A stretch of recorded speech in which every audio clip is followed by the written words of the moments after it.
Hey everyone, I'm back with another Lewis Dot tutorial. So we are going to do C2H4, which is very, very similar to the C2H2 that's on your Lewis Dot and Vesper extra practice problems, with obviously a couple less hydrogen, but the process is still the same.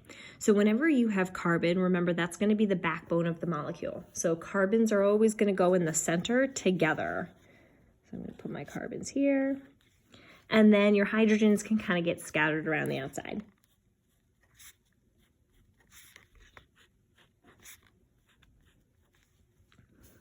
Okay, so like normal, hydrogen, one valence electron. Each carbon has 4 all the way around. 1, 2, 3, 4.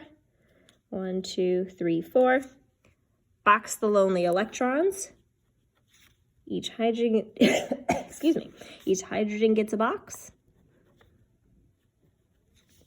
And then each electron on carbon is lonely, so they each get a box.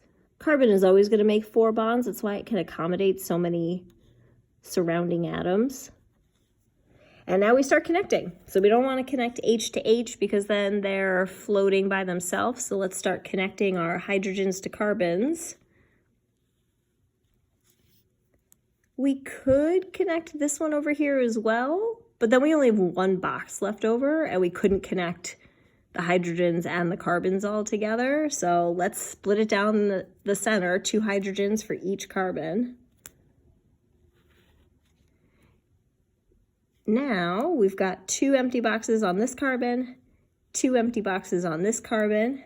So they are going to form a double bond. Of course, this line is a little bit funky, but that's okay, because that's why we redraw clean. So what this looks like, clean, carbon, double bonded to carbon, 2 hydrogens per carbon. And there you have it. You don't have to do the shape for this molecule. We're not going to identify the Vesper shapes or bond angles for anything with more than 1 central atom. So this you just have to draw out.